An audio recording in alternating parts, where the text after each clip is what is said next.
Alright, so this is going to be another venting video. It's Wednesday, June 16th, 8:52 p.m. I'm outside in my daughter's playhouse, just trying to get some solitude and hide from the winds. And yeah, I don't know. I like it in here. It's cozy. So, I'm gonna vent about my mother-in-law right now. You know, really, technically, she's not even legally my mother-in-law yet. I mean, I guess, well, no, maybe in Texas, yeah, because they have common law marriage here, so I guess technically she is by Texas rule or law, whatever. Anyways, in my eyes, it's not valid unless you actually have a ceremony in front of your friends or family or somebody, you know, that signs off and verifies that yes, you guys made this promise to each other to be faithful and loving and blah blah blah blah blah blah blah blah. So without that, it's like you're just, I don't know, your partners, you know, your significant others, boyfriend, girlfriend, fiance, whatever, but you're not husband and wife. I mean, we call each other that anyways, but technically, in my opinion, we're not. So, yeah. So, I guess, and that's the whole thing I want to even vent about right now, to be honest, like my relationship with her, like how I should define it within myself, because see, I don't have a close relationship with any type of female figure at all, like at all, in any sense, like, you know, not just motherly speaking, but in any sense. So it's very hard for me to get close to somebody, especially if they're a female, because I guess I have issues with it somehow that are unresolved that I need to take care of. I don't know. I'm not even aware yet. Maybe that's one of the issues that I haven't figured out. But anyways, I started to see her as kind of a close, a close female, like, guide, or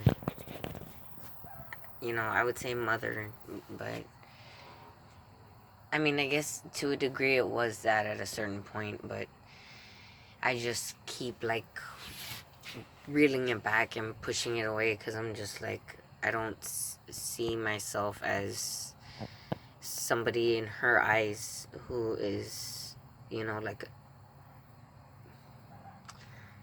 daughterly, or,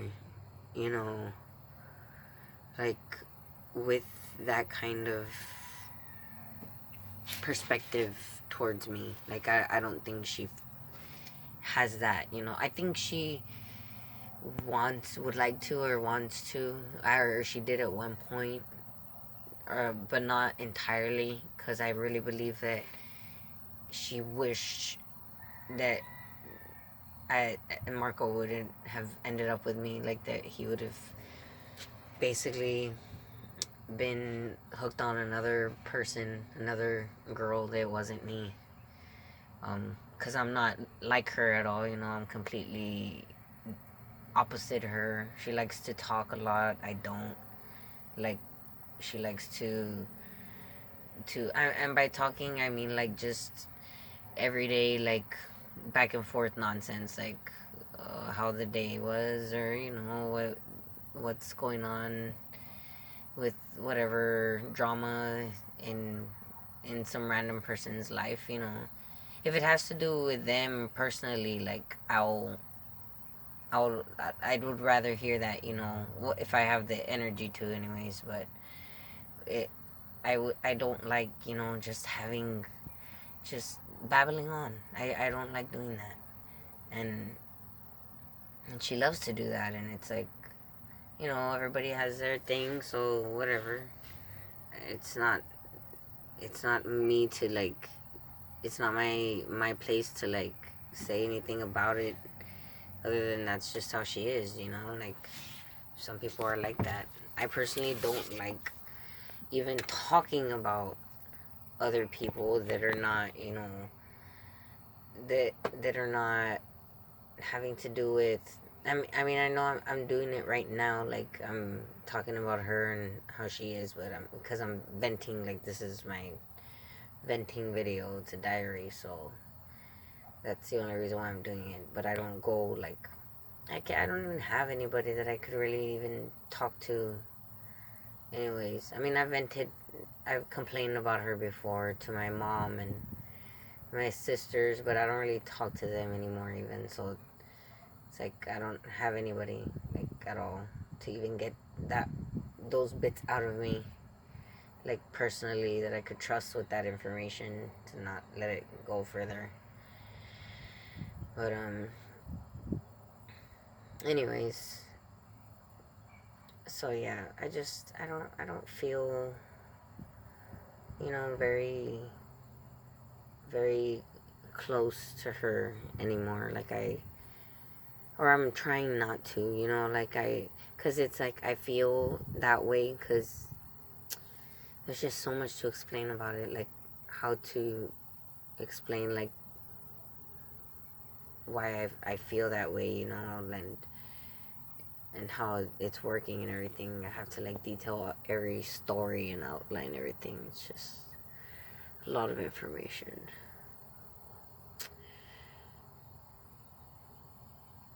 But basically, I'll say this. I know that she loves like her family with all her you know, her heart and all her being, all her soul. But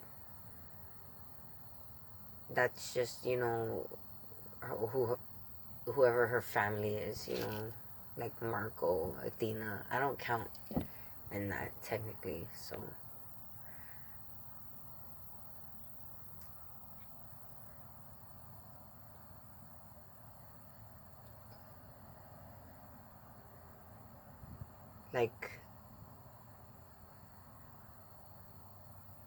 Like if okay, we went on a boat ride when we went to the beach,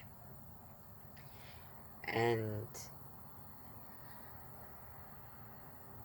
you know, I'm trying to want to make it so that we have a good time on the boat and it's a good experience out there. You know, before the boat ride, it was already like getting bad. Like, I was already agitated because they were taking so long and it was hot, and they told us to be there early, and they were just making us wait in the heat. And Marco was getting agitated too. He didn't even want to be there to begin with. So it was already just a mess before we got on the boat, and then we got on the boat, and it got worse. And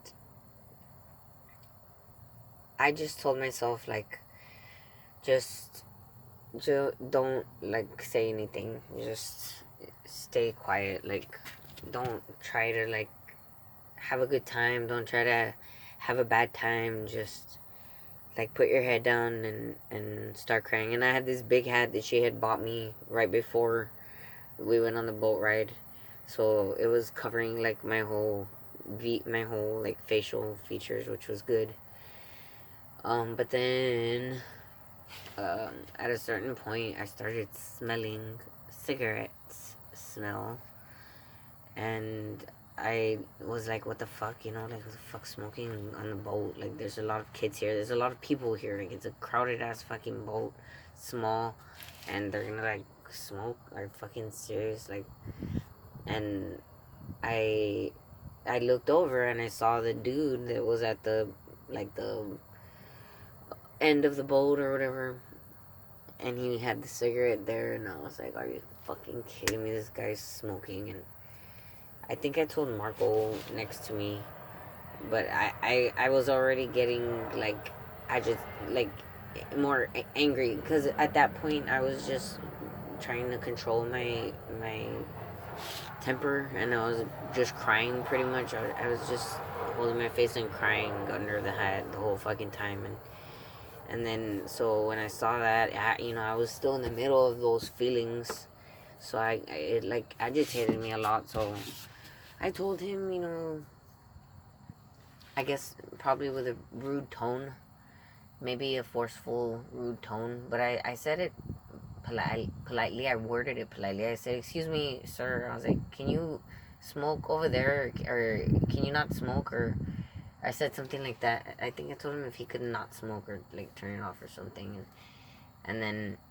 he like went like well, I probably can't even see me right now, but he basically like flicked his cigarette up in the air at me and like with a motion like fuck you. He didn't say it, but he was basically just saying like, oh, I'm over here or whatever. And I was like, well, the smoke, it's windy, the smoke is blowing over here.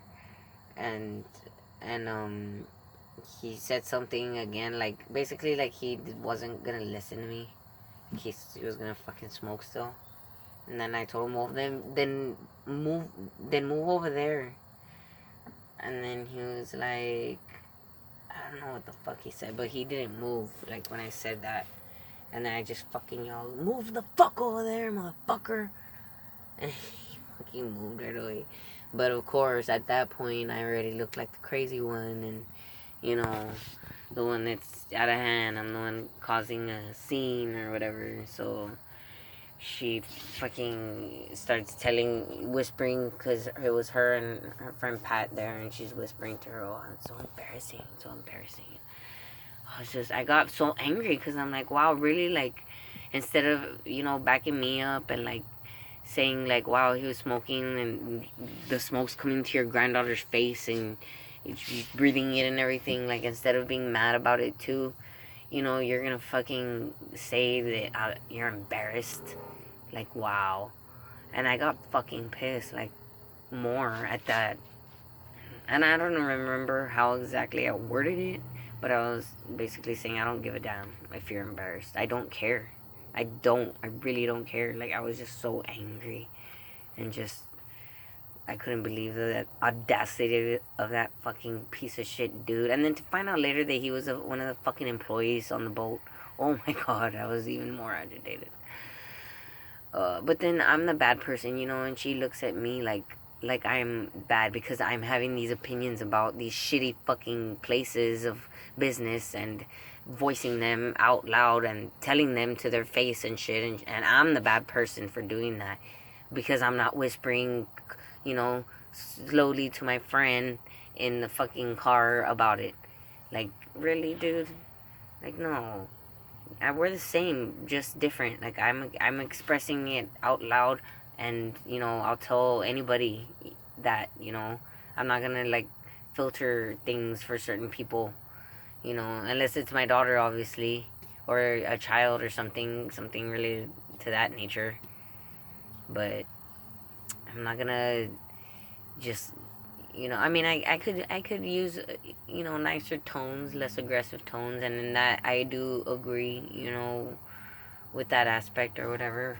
But like I've told her before, and I've said to my fucking blog here many fucking times, I need help, and I don't get the fucking help that I need, so until then I'm just dealing with that how the fuck I can deal with it. And if people don't like it and they can't handle it, then oh well, I'm not gonna like apologize for myself or my behavior anymore. If people can't understand why I'm like this, why I feel like this, and they don't give a fuck to try and understand and try and help me as opposed to judging me, and they'd just rather just push me out, instead of like trying to, be like a caring relative, then whatever.